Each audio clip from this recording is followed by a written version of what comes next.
अस्सलाम वालेकुम my dear students, उम्मीद है आप सब ठीक ठाक होंगे, खैरियत से होंगे। आज हम बात करेंगे स्किन के फंक्शंस के बारे में और साथ में हम एक और टॉपिक डिस्कस करेंगे जो कि है होम्योस्टेसिस।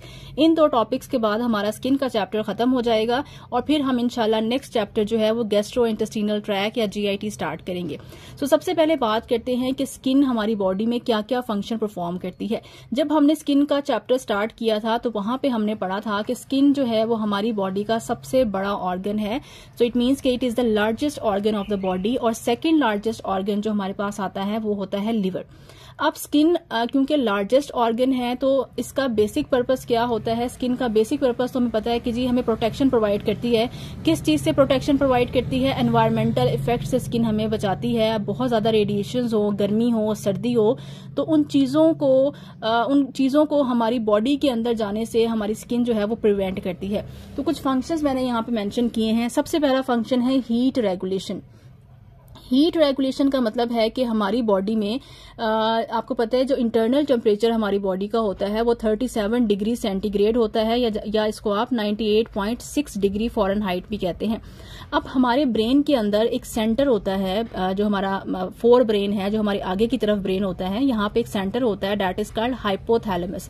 हाइपोथैलेमस हमारे ब्रेन का एक ऐसा एरिया है, एक ऐसा सेंटर है जहां पे टेम्परेचर को रेगुलेट किया जाता है। हमारा जो 37 डिग्री सेंटीग्रेड के ऊपर टेम्परेचर मेंटेन रहता है वो ड्यू टू हाइपोथैलेमस रहता है। अब होता क्या है कि जब भी कोई भी पायरोजिन या कोई नुकसान पहुंचाने वाला एजेंट हमारी बॉडी में एंटर होता है तो वो जाके हमारे हाइपोथैलेमस पे अटैक करता है। जब वो हमारे हाइपोथैलेमस पे अटैक करता है तो हमारा हाइपोथैलेमस डिस्टर्ब हो जाता है।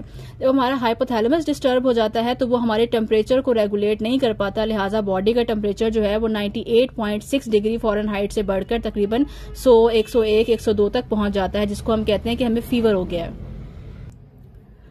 हमारा हाइपोथैलेमस क्या करता है? हाइपोथैलेमस सिग्नल्स देता है स्किन को, और आपको पता है स्किन के अंदर ब्लड वेसल्स होती हैं जिसकी वजह से हमारी ब्लड वेसल्स जो हैं वो कंस्ट्रिक्ट भी कर सकती हैं, ब्लड वेसल्स डायलेट भी कर सकती हैं। ये मैं आपको आगे डिटेल में बताऊंगी। तो बेसिकली हमारा हाइपोथैलेमस हमारी स्किन को मैसेज देता है कि आपने कितनी हीट लॉस करनी है। अगर स्किन ने हीट लॉस करनी होती है तो स्किन पे स्वेट ग्लैंड्स एक्टिवेट हो जाते हैं, वहां से हमारे पास पसीना पैदा होता है या स्वेटिंग होना शुरू हो जाती है। जब वो पसीना हवा में शामिल होता है, इवेपोरेशन होती है, तो उससे हमारी स्किन के ऊपर कूलिंग इफेक्ट आता है। कभी आपने पसीने के बाद अपनी स्किन को टच किया हो तो आपकी स्किन जो है वो ठंडी हो जाती है। वो इसलिए होती है कि जो स्वेटिंग है वो एक प्रोटेक्टिव मैकेनिज्म है। स्वेटिंग के जरिए से हमारी बॉडी की हीट जो है वो पानी की शक्ल में ऊपर आती है, और जब ये पानी हवा में खारिज होता है तो हमें हमारी बॉडी को जो है ठंडा का एहसास होता है। और गर्मियों में हमें पसीना इसलिए ज्यादा आता है क्योंकि गर्मियों में बॉडी की हीट बढ़ जाती है, लिहाजा ज्यादा स्वेटिंग शुरू होती है। ज्यादा स्वेटिंग की वजह से जब वो ज्यादा बुखारात बनते हैं तो हमारी स्किन जो है वो ठंडक के अंडर आ जाती है। पहला काम जो स्किन का होता है दैट इज हीट रेगुलेशन, कि स्किन जो है वो हमारे बॉडी टेम्परेचर को रेगुलेट करती है। कैसे रेगुलेट करती है? स्वेटिंग के जरिए से। स्वेटिंग कहाँ से पैदा होती है? स्वेटिंग पैदा करने के लिए हमारी स्किन में ग्लैंड्स होते हैं जिनको हम स्वेट ग्लैंड्स कहते हैं।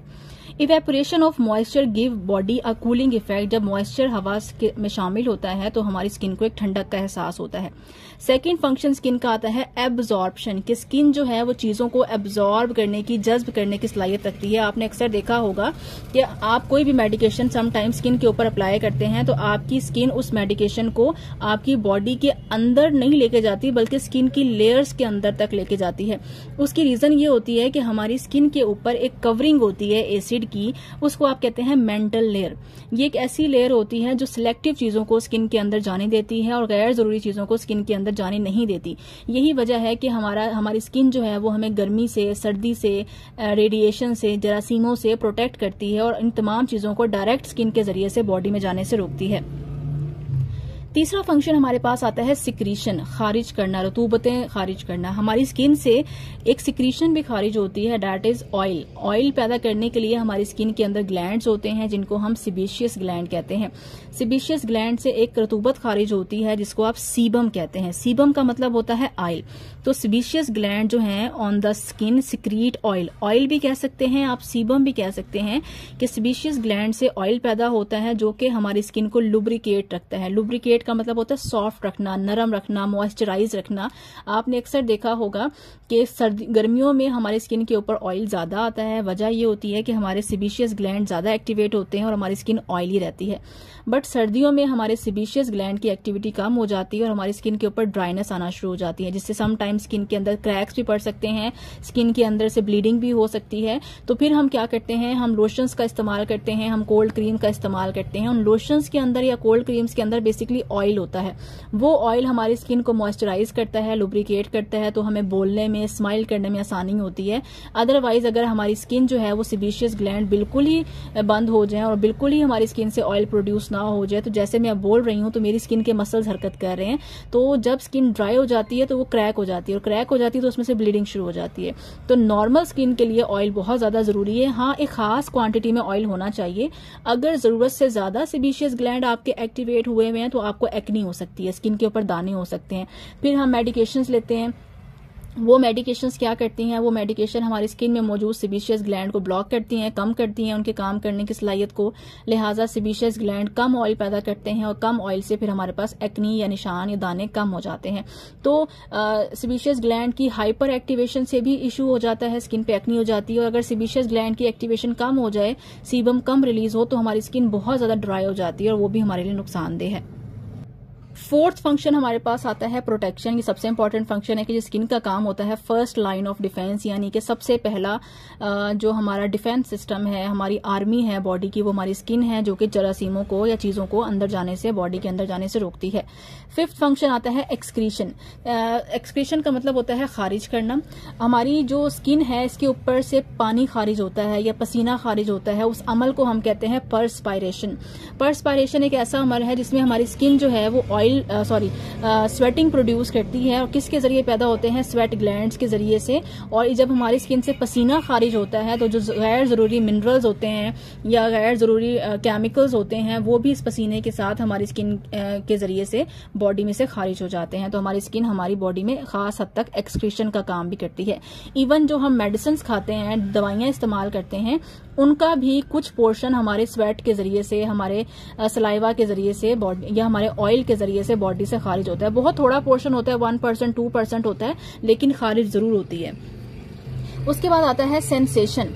सेंसेशन में आता है कि सेंस करना, चीजों को फील करना। आपकी स्किन पे ये एहसास होता है कि आप ठंडक, गर्मी, सर्दी, प्रेशर, पेन, प्लेयर, खुशी, ये सब चीजें अपनी स्किन के ऊपर फील कर सकते हैं।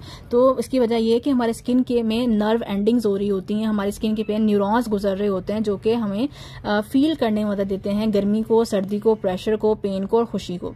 साथ साथ हमारी स्किन जो है वो विटामिन डी भी पैदा करती है। विटामिन डी हमारी बॉडी के लिए बहुत ज्यादा जरूरी होता है, जिससे हमारी हड्डियां मजबूत रहती हैं। विटामिन डी और कैल्शियम मिलकर हमारी हड्डियों को मजबूत बनाता है। तो हमारी स्किन जो है वो विटामिन डी पैदा करती है।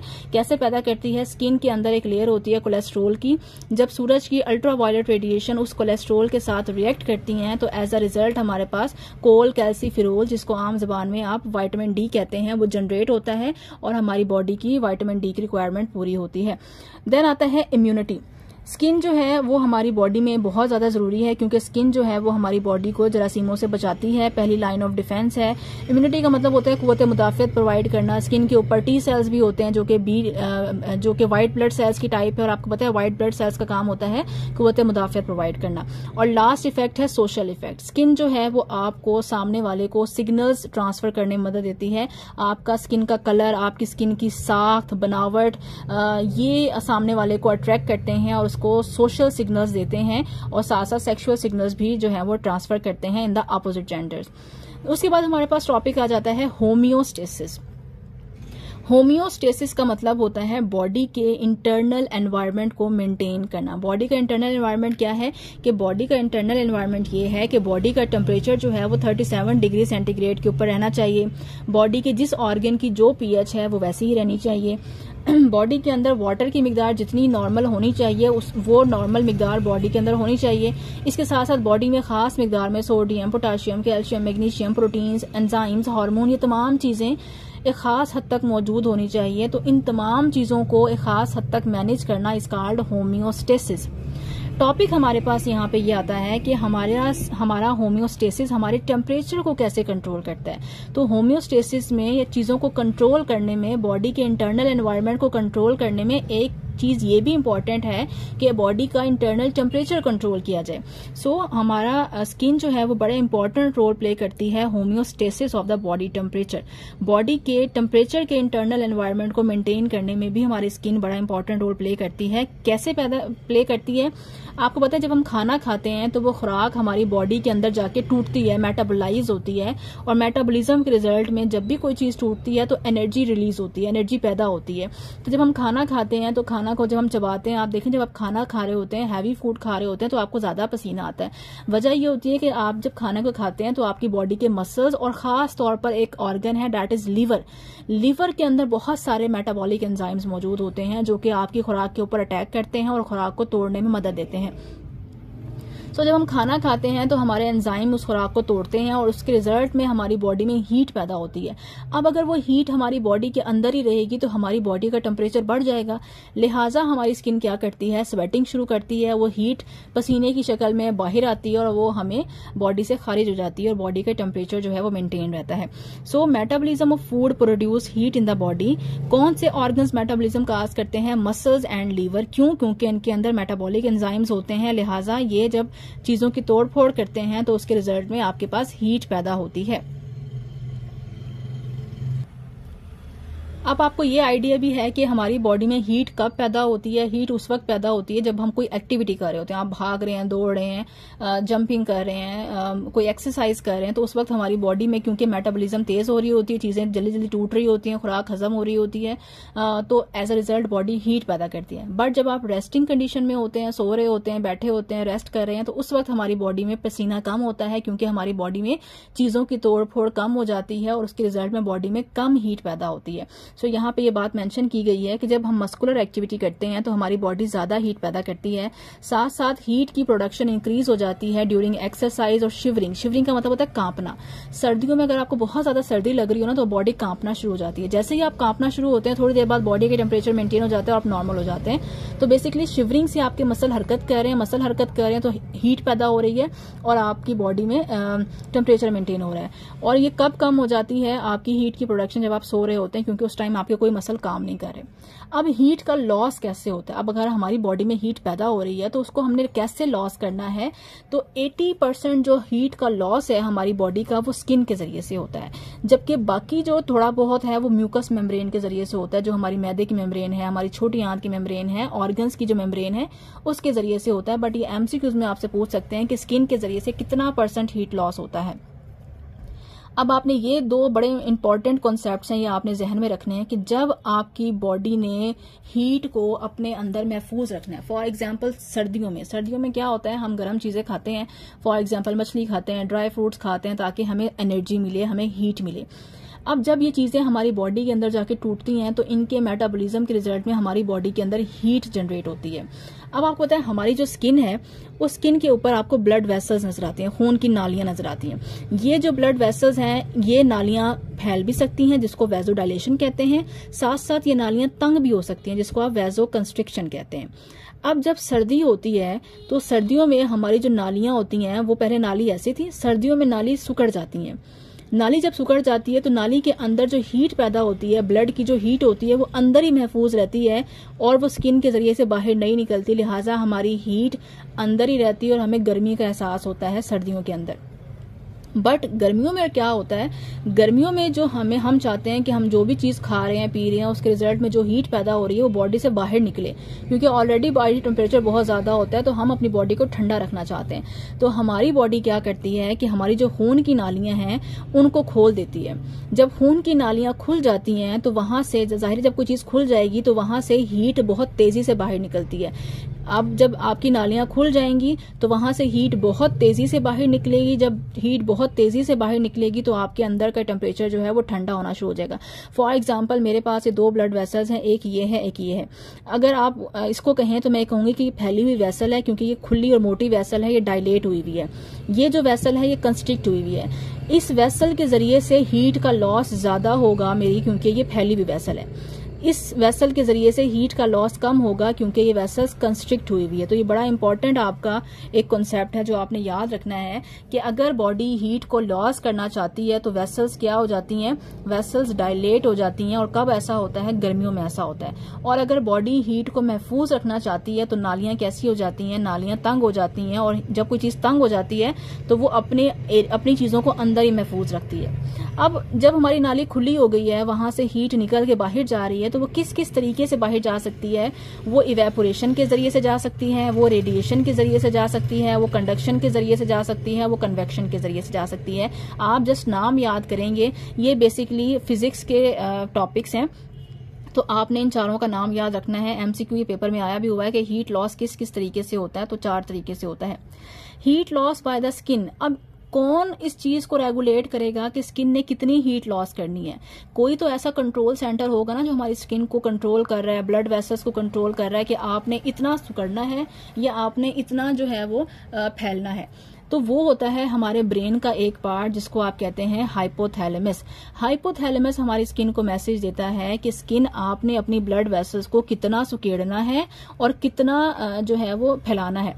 अगर आपकी बॉडी में हीट को लॉस करना है तो हमारा हाइपोथैलेमस क्या करता है, स्किन को कहता है कि आप अपनी वेसल्स को फैला दें। जब वेसल्स फैल जाती हैं तो हीट लॉस हो जाती है। जब हाइपोथैलेमस देखता है कि बॉडी का टेम्परेचर 37 डिग्री सेंटीग्रेड पे आ गया है तो हाइपोथैलेमस स्किन को मैसेज देता है कि अब आप अपनी ब्लड वेसल्स को नॉर्मल हालत पे ले आएं। तो स्किन ब्लड वेसल्स को नॉर्मल हालत पे ले आती है। इसी तरह से सर्दियों में जब हमारी बॉडी में हीट को महफूज रखना होता है तो हमारा हाइपोथैलेमस स्किन को मैसेज देता है कि स्किन आप अपनी ब्लड वेसल्स को सुकेड़ लें। ब्लड वेसल्स सुकड़ जाती हैं तो हीट वहां से बाहर खारिज नहीं होती।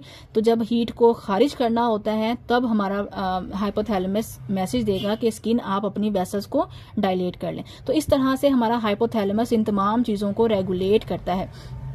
इसको आप कहते हैं negative feedback mechanism. Very important MCQ कि नेगेटिव फीडबैक क्या होता है। याद रखिएगा हमारी बॉडी में 2 तरह के फीडबैक होते हैं, एक होता है पॉजिटिव फीडबैक, एक होता है नेगेटिव फीडबैक।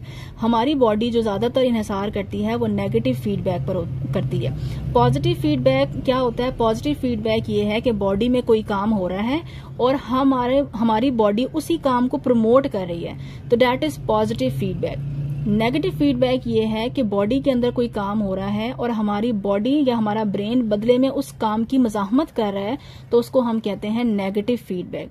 अब देखिए टेम्परेचर को कंट्रोल करना is a negative feedback mechanism. देखिए अगर हमारी बॉडी में टेम्परेचर बहुत ज्यादा बढ़ गया है, बहुत गर्मी पैदा हो गई है बॉडी के अंदर, तो हमारी बॉडी या हमारा ब्रेन क्या करता है, उस टेम्परेचर को कम करता है। तो एक चीज बढ़ रही थी, हमारी बॉडी ने या हमारे ब्रेन ने क्या किया, उसके अपोजिट काम किया और बढ़ती हुई चीज को कम करने की कोशिश की। तो that is a negative feedback mechanism. ये आपने याद रखना है। फिर आप कहेंगे कि जी पॉजिटिव फीडबैक मैकेनिज्म कहाँ होता है। पॉजिटिव फीडबैक मैकेनिज्म होता है जब डिलीवरी हो रही होती है, एक मदर बच्चे को डिलीवर कर रही होती है, तो उस दौरान उसकी बॉडी जो है वो हार्मोन रिलीज करती है, that is called oxytocin. Oxytocin जो है वो लेबर पेन को इंड्यूस कराता है। लिहाजा एक तो ऑक्सीटोसिन की वजह से बेबी की बर्थ जो है वो आसान होती है, क्योंकि हमारा जो यूट्रस है, फीमेल का यूट्रस है, उसके ऊपर प्रेशर अप्लाई होता है और बेबी जो है वो डिलीवर होता है। तो एक तो यूट्रस भी कॉन्ट्रैक्ट हो रहा होता है और बॉडी उसकी सपोर्ट में, या हमारा जो पोस्टीरियर पिट्यूटरी ग्लैंड है वो उसको सपोर्ट करते हुए ज्यादा मिकदार में ऑक्सीटोसिन हार्मोन रिलीज करता है। ऑक्सीटोसिन हार्मोन का काम भी क्या होता है, यूट्रस को कॉन्ट्रैक्ट करना। तो एक तो यूट्रस खुद ब खुद भी कॉन्ट्रैक्ट हो रहा है क्योंकि डिलीवरी का टाइम है, बेबी को पुश करना है, बाहर डिलीवर करना है, और साथ साथ हमारी बॉडी उसके साथ कोऑपरेट कर रही है, हमारा ब्रेन उसके साथ कोऑपरेट कर रहा है, हमारी ग्लैंड्स उसके साथ कोऑपरेट कर रहे हैं और ऑक्सीटोसिन रिलीज कर रहा है। ऑक्सीटोसिन भी वही काम कर रहा है जो ऑलरेडी हो रहा था, जो कि यूट्रस पहले कॉन्ट्रैक्ट कर रहा था, तो ऑक्सीटोसिन मजीद उसको कॉन्ट्रैक्ट करवाता है। तो एक चीज हो रही है, सेम चीज वैसी ही हो रही है, तो that is a positive feedback mechanism.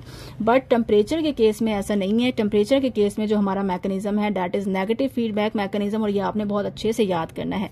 I hope आपको लेक्चर पसंद आता है।